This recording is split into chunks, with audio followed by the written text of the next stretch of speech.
We are back working Woof Radio, RadioNext.tv at the Cool Groove site on Wednesdays from 11 to 11:50. Our producer, Harold H.B. Bell, the man behind the scenes, Josh Collingwood, who puts all the digitization together. HB loves it when I use that word. And welcome Facebook Live. We're grateful to have your presence as well. Later on the podcast, you'll be able to pick us up. You want to point some friends in this particular direction because today we'll be talking about mental health issues and specifically a focus on suicide, youth suicide. But before we begin, I want to give just an overview of what we do at the Comenius Institute. At the Comenius Institute, we cross three bridges. The first bridge is into college, where I work at IUPUI teaching young people in a course called Reading, Writing, and Inquiry with a great number of fantastic faculty there. I really enjoy my time teaching there on the campus. But I also meet with students, Christians and non-Christians, to discuss issues of life that go in so many different directions, and specifically helping Christian young people to navigate the lines of understanding as it relates to their subject areas and disciplines from a Christian point of view. The second bridge we cross is into community, which we're doing right now on this radio show. And what we do is we invite Christians from around Indianapolis who are doing good, based on our tagline, Titus 3:1, 8, and 14, do good, do good, do good. I'm a big believer in Aquinas, who said truth, goodness, and beauty, but I believe we need to flip that around, show people beauty, do good, and then maybe somebody will want to hear your truth. And then finally, the third bridge we cross is into culture. And so I do an awful lot of writing and speaking, and the speaking and writing kind of coalesce into different arenas, one of which is our Truth in 2 episodes, which come out every Tuesday morning. We have one every single week, and those kind of give you an understanding of how to think about whatever issue it is that we're interested in that particular day from a Christian point of view in 2 minutes. As it relates to this show today, I have a publication coming out this summer through Christian Scholars Review. I wrote a long essay on neurodiversity and the necessity of understanding different minds from a Christian point of view. We talk about neurodiversity, that is, everybody's brain is different, which is true of everybody. But we as neurotypicals, those of us who live in a world where other people do not necessarily live, we need to understand folks that are different from us. And that brings us to our show today. I'm really glad, really happy again to see Laura Henderson. We've had a longstanding history on the show with Laura. We've been together a few times in the past.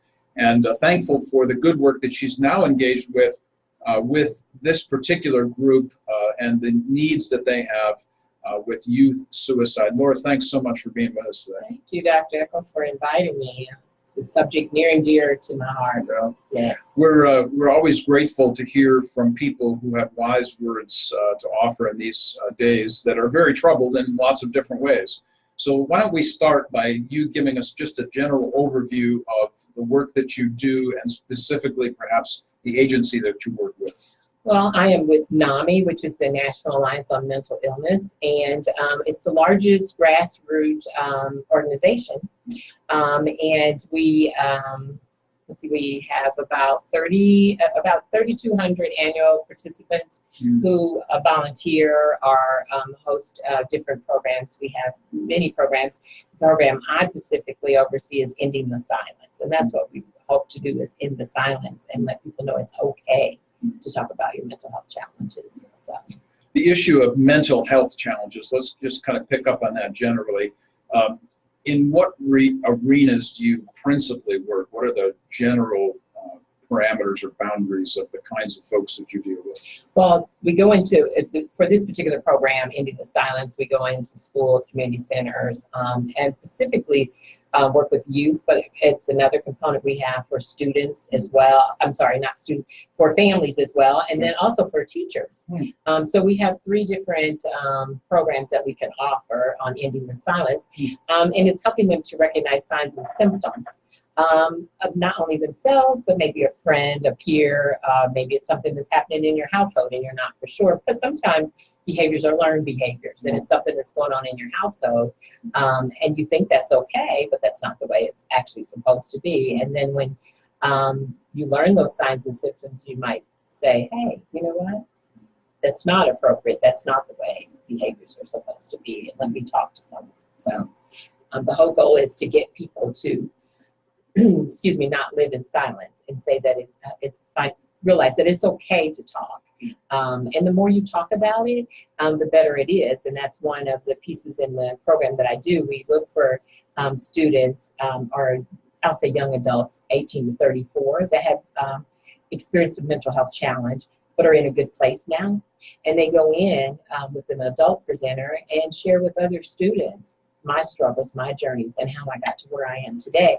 Because it seems to be more powerful when I hear it from another living, breathing human being in front of me versus on a tape or a video. And they can ask questions, and it gives a more real of a touch, context. So we're talking about empathy, that is, that you've suffered and you are now offering that compassion. Absolutely, absolutely. So NAMI, we don't diagnose or provide medication, and we provide advocacy, education, and support. And so that's the whole goal, is to get out and get this information and let people know that they're not alone. It's interesting to hear you say it this way, that the specific concerns that you have is the face-to-face. You know, we live in a digital world, and so because we live in a digital world, everybody thinks that we do stuff on screens. Tell us about the necessity of the face-to-face and why it's so important over against the screen issue for people. Well, I think it's because, again, it's the human part of it. You feel what I'm saying, or I can feel your hurt when you're in there. A lot of times we do ask questions. It's interactive. We do have a small film that goes with it. It's only a 50-minute segment because we know we can't hold attention that long. So 40 minutes of that is the adult, and it's interactive, going back and forth with the video that is created by youth in school. And it says different things that's going on with them to help them relate. And then so we'll stop in and ask some questions. And a lot of times the youth will say, you know what, I relate to that, or that's my mom, or this is my aunt, or this is my foster parent, you know, or my foster parent says that's me. They'll raise their hands with so many things. I mean, just recently, I was at an agency talking with youth, and the young girl raised her hand and said that I used to take medication, but my aunt doesn't like medication, so she made me stop taking it. And so I said, how do you feel? Do you feel better without it, or did you feel better with it? And of course, she said, I felt better when I was taking it. And I said, well, hopefully sometime or another you can be able to get back to that. And so there were some other youth that I've been in programs that have said things that are really challenging, you know, like, how would you help someone that you recognize may be having an issue? And one child said, well, my uncle, I would get a gun and shoot and kill him. And no, that's not the answer. So obviously there's some things going on there. And I did make a reference back to the agency to please help this person seek some help. And I followed up with it, and I did get a response back that this individual was in treatment now, which is good. Yeah. So there was some things that was going on there. So a lot of times this brings out things, and we refer or provide information. And again, like I said, we have other programs at NAMI, like family to family support groups. Then we have In Our Own Voice. These are adults from all walks of life, doctors, individuals who've been in prison in this video, and they talk about their challenges and how they got to where they were. But then we still have two adults. Actually, we just did it at IUPUI for the PhD students to help them understand and see that, you know, it happened to any and everybody, and these are some of the things that they have gone through in challenges.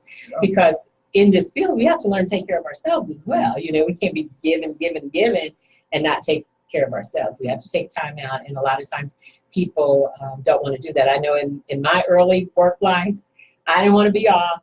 I didn't want to take a vacation because I didn't want to miss the time with my client or something may happen. Sure. And, what would they do? And I had to learn to take care of myself because I started to feel burnout. But at that time in my 20s, I didn't know what burnout was, you know. And it was like, I'm the cheerleader for them. I'm there. I'm going to keep them going. But I had to realize that they're very resourceful. And if I've given them the information, I have to allow them to be able to try to utilize it and not continue to be the, at that time I thought it was a helpmate, but I really wasn't. I was enabling. Would you call that a crutch? It was. It was. But then when I did take vacation, I found out that they were able to handle some crises. Yeah, so the love of the work, sometimes we enable people, Sure. and because we want them to get it, we want them to succeed. But we have to give them the information, like Superman giving the kryptonite. He knows where it is. He didn't care. He didn't use it all the time, but he knew where to go to get refilled. Yeah. So. It strikes me to say that from a decidedly Christian point of view, you know, we're talking about something that's quite incarnational. That is in flesh. I mean, Jesus came in flesh, Absolutely. so we go in flesh to people, and that's imperative for us that we sit with them. Oh, absolutely, absolutely. But you know, when it mentioned Jesus, he was a listener, though. Oh my! Yeah. He was a listener, and us as humans, we are not. And that's a thing we have to learn. And in another class that I teach for Mental Health of America, Mental Health First Aid, that's what I teach the adults in there. We talk about listening with intent, not listening to give you the answer. Because as soon as we say, "Can I talk to you?" our mind is start twirling. What's this about? Or does this go back to the last conversation I had with him or her? And it's doing all kind of things while this individual is talking. Are we really listening? No, we're not. We're thinking about the opportunity where we can get in and give our point of view. But that's not necessary. People just want to be heard. In that program, there's a young man named Kevin Hines, and he goes all around the world now talking about his life and mental health challenges that he has had, up to the point where he actually jumped off the bridge in New York. You know, that's the number one place to go to die by suicide, if that's what you're in search of. And he had Googled how to die by suicide, and that actually came up. Can you believe that? And so he went to this bridge, but on his way there, he said, if just one person would look at me and ask me how am I doing today, I won't do it. Bus driver, you know, in New York, it's hurry, get on, kid, hurry up, where are you going? You riding or not? You know, so we got on. No one on the bus said anything to him. And it wasn't that he had a happy face on. He was very sad. He got off at the bridge and leaning over the bridge with tears in his eyes. And he said, I'm waiting. If just one person, a lady came up to him and asked him to take her pictures. He said, okay, well, maybe, you know, one last good deed. And he took her picture. She didn't notice the tears coming out of his eyes. She didn't notice anything about it. And that's where we are in the world today. We don't look at each other. And when I talk to youth, I tell them God has created every part of our body for use. Our ears to hear, our hands to feel, our feet for travel, and our eyes. There's the windows to see what's happening with each other. You can't tell me if you're looking on the phone that, no, you don't feel good today. I can see it. Because your eyes are going to tell something different than what's coming out of your mouth. And so many times kids don't look up. We don't look up. I mean, you can go in a restaurant, but 10, 15 people can be sitting at the table and they're all doing this. Right. And nobody's really looking or communicating with each other. And that happens so often, especially with youth. If just one person would show interest, how are you doing today? And actually look at them in the eyes. And then people on there are probably saying, she's not looking at the camera much, but I'm looking at you, because I can't teach people that or tell people that if I don't do that myself. And it's very important that we just don't know how important that is.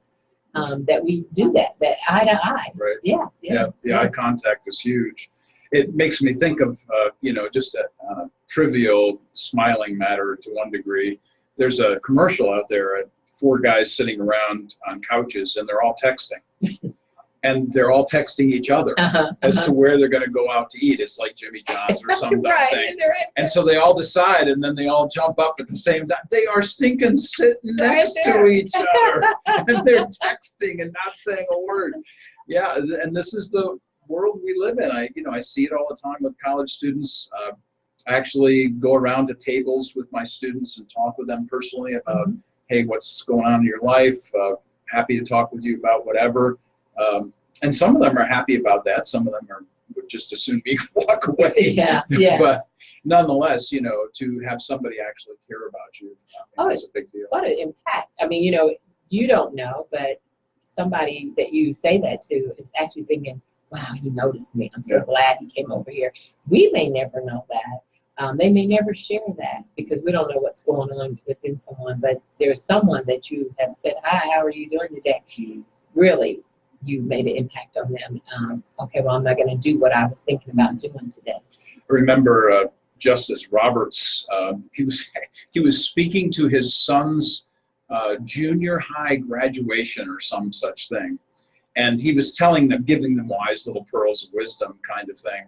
And this was just a couple of years ago. And he said, what you ought to do is when you get to high school or your next place, he said, you ought to go up to people and introduce yourself. Introduce yourself to the person who cares for the grounds. Introduce yourself to the person who is in charge of cooking your food and so on. And then he said, and what you ought to do is you're walking down the sidewalk and you come across somebody and they're coming up to you, say hi to them. Mm-hmm. And he said, the worst thing that can happen? The worst thing that can happen is you will be the person known on campus as the person who says hello to people. Right, here he comes. Well, how bad is that? That kind of thing. So those kinds of things really do matter, and we need to be more invested in the lives of the people that are right around us. I mean, that just kind of stands to reason. But nonetheless, it's not something that happens all the time in our culture. So when you think about the issues that engage us in the culture, let's talk just in the couple of minutes we have before we take a break about big picture issues just generally in the culture that you think are having a negative influence. And then in the next segment, let's come back to the individual issues and maybe talk about those. Well, for the big picture, I see it a lot with transgenerational trauma. That's the big picture that has gone on for years and years, and we just pass it on. And by transgenerational, you mean? From one parent to the child, to the parent to the child, or whomever the caregiver is, whatever is going on in that house. And even more so now in our neighborhoods. Our neighborhoods are not what they used to be. We used to could go outside and play up to dark and be comfortable and feel safe down the street at the corner, but we can't do that now. And the other part of that is I don't know how many years back, but we started teaching children about stranger danger problems. That's a stranger, don't talk, don't interact. And so now when I tell children or youth or anyone to find one trusted adult that they can share with, what my response is? There is none. I don't know one. And that's pretty sad. That's pretty sad. So we're not talking about just the absence of parents. We're talking about the absence of adults in the lives of young people. This is a trauma for so many, one in which I think all of us who are older and can manage this in terms of maturity and so on need to step up and actually introduce ourselves to young people and let them know we care about them. Yes. We're going to be taking a one-song break, but when we come back, we're going to continue our conversation with Laura Henderson. And we're talking here today about mental health issues, specifically with youth, and then more specifically with issues of suicide. Facebook Live will continue with you. Those on the podcast, we're going to take a one-song break. We'll be right back. So we do, I just remind everybody, we're still Facebook Live. Thanks, everybody, for joining us here today. We're grateful. I see across the screens over there, we got some folks liking our opportunities to speak, all of those good things. So thank you for that. So we should probably get a picture, a nice picture of us. Just one. Yeah, I know. But a new hairdo picture. A nice one, yeah. In front of the, microphones. God, I got these two vain personalities. Oh, that's fine. All right. You want to look at it, Laura? Make sure it's straight. I guess. I don't know. I saw those two that Mark posted this morning. They couldn't be any worse than those. I hope I've gotten better over the time. Oh, my word. That's some of my best work. Oh, yeah, that's good. You like yourself? Whatever. No, you know it's better now. Yeah, I'll look later. Because otherwise, if I look now, HB is going to give me a hard No, time. I'm not that kind of guy. He's always introducing me as his white twin, and I then saw says, that a and couple he's- of weeks ago. and he's the pretty one, he He says. is pretty. I get my own, grit and grind. Well, I was looking at you, but every time I would look back at that, what caught my attention over here, I was like, he has got these tools lined up. Like, he's really going to hurt somebody. They're different. Me? Yeah, look up under your desk. Oh, yeah. I said, is he going to pull someone's Now, see, tooth? that's a mental health issue right there. You think that this kind guy would be Oh, yeah, right. not the violent type. One of the things that's true about HB is that he's also in the mental health field, and in a different way. HB, why don't you just take a minute to talk to people on Facebook Live about what you do? Well, it's pretty much all tied in together. I guess if we had an ecosystem of mental health, we would be talking the same thing. We're basically talking about almost in every door we go through, whether it's seniors who are being left alone at home, young people who are on autism, the field that I'm working in, as Laura was mentioning, people who have been abandoned. We're all dealing in a world where mental health is the elephant in the room, but we just don't address it. We want to get by, when your little child is just too high, just let him go outside and run. No, we need to get that child assessed and find out what's really wrong so we can start early to try to fix it.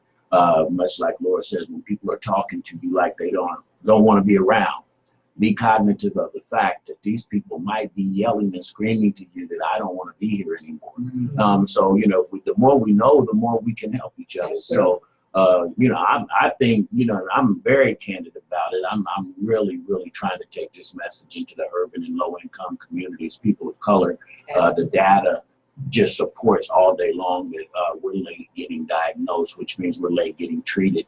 And sometimes when it goes too far, we're at a loss. But if we catch it early and find out what's really making this person feel this way, then we can start fixing or helping those people adjust to some of the anxieties or depressions. Mm-hmm. So, same thing. Laura and I actually used to do a segment on my show till she walked out on me. And I think we'll walk that one back a little bit. You see, he turned his back on that. but I'm not on camera. I'm loving this. They can hear me too.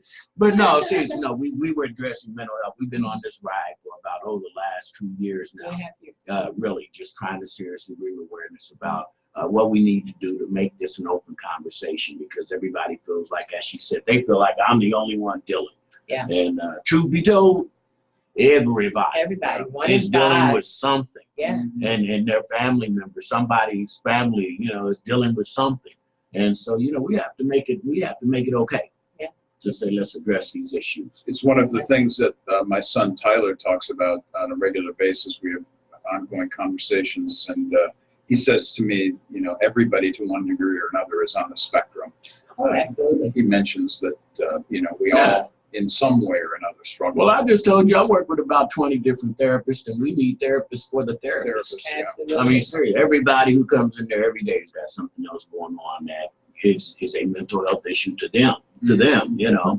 So Yeah, so when we come back into the podcast, I want to make a couple of general statements about the theological ramifications of this. I don't think we really think about much. Okay. So we'll start with that, and then we'll go to the specifics, things that you think are things that maybe some stories you want to tell about folks, or maybe some specific issues that you were talking about, transgenerational, for instance.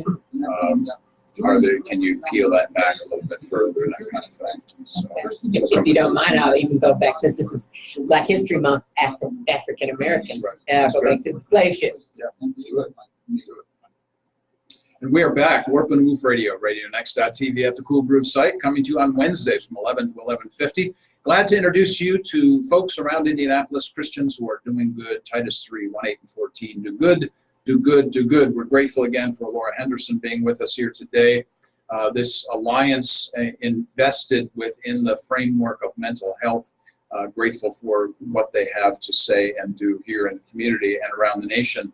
I wanted to begin this segment by giving some general theological truths. We talked a little bit about the incarnation of Jesus and what that means for us, that we have to be incarnationally present with people. That's the whole emphasis there of what that means for us. But I also wanted to say something about the necessity of understanding that there is a battle that goes on that's unseen. And one of the things I think as Americans and as Christians in America, we often kind of sideline because, quite frankly, we tend to become Christian naturalists. We only believe in the five senses, or at least we only respond to the five senses, and forget that there's a supernatural world to which we must give an account. But even beyond that, and I'm not talking about going to church, I'm talking about a battle that's taking place literally in the air around us, if indeed Scripture teaches, which it does, that we have an enemy that is the prince of the air, then indeed this battle is something that takes place in realms all around us. And so we must not discount that. We must emphasize the fact that there is a demonic presence, generally speaking, throughout the world, not something to be easily sloughed off or say, oh, Mark, I can't believe you believe that stuff. You better believe I believe that stuff. I've seen some of this stuff up close and personal. The other thing I would like to say about that, and flip it around, coming back to your good story about the young man who was going to jump from a bridge, I'm thinking about angelic presence as well. Hebrews 13 says that we might entertain angels unaware. We never really know where this might occur. And so even our prayers for people and the intervention that we might seek for them, even when we cannot be present with them physically, I think is really important for us to recognize and understand that we can actually be praying for angelic presence even in that moment. Absolutely. So it's something I wanted to make sure to lead with, because I think we have a tendency to think so much about the natural causes or interventions or whatever. But as Christians, of course, we believe in a much larger issue here. Prayer first, absolutely, yes. But in what I say a lot, well, at Mount Olive, Reverend Wayne T. Harris, he's deceased now, but he was my pastor for many years, and at Mount Olive Missionary Baptist Church on West 16th Street. And we had a shelter, and it was an opportunity to partner with, at the time, Worcester Hospital, and to do, allow them to use our shelter for individuals coming out of the hospital with nowhere to go with mental health challenges. And this was kind of like my first introductory for this. I had only went to the church and going to be there 2 weeks and to help do some books. And I ended up being there 5 years and the executive director for Pastor Harris. Wow. And so we were the first church to partner with a hospital to provide mental health housing. And so in saying that, they would go, the church people were kind of upset with me because they were like, these mental health people are coming to the church. They're going to be coming to the church. Oh my goodness. And so, my response was, I would kind of rather sit next to them because I know that they take medication or they have been diagnosed, but I don't know what yours is. And I see a lot of people talking to themselves and doing a lot of strange things in church, so they kind of backed off of me, but it was a good partnership. The church was the mental health facility was there until Pastor Harris died. But prayer, yes, is number one. But what I would always say is that if you believe in God and you believe that He has given each person skills and abilities, then why do you discredit a doctor? Or pull back from that. Yes, absolutely. He did not say me only, but He's provided all these other services. So yes, continue your frame of worship, but also seek outside of that, because they also need mental health counseling, because everybody continues to pour into the pastor. Sure. And he's got to empty his load somewhere as well. So it strikes me to say that the necessity of living as a Christian in this world is that we recognize that there's a supernatural world and a natural world, and that they literally must be synthesized, brought together. Yeah. So that we don't think of this as a separate segment of life for us, that somehow we need to separate this from our spiritual lives. Indeed, we're whole people. We're whole people, right? Yes. And of course, you'll probably know the exact verse, but Jesus prayed for spirits to be removed from various people in the Bible, So It does happen, as you said. I've seen it because I worked on the streets in Kentucky with unmedicated individuals, trying to get them into housing and get medication for them. And a lot of times, when they came into the hospital, it was very, very serious situations with them, and the dual conversations and things that were going on with individuals.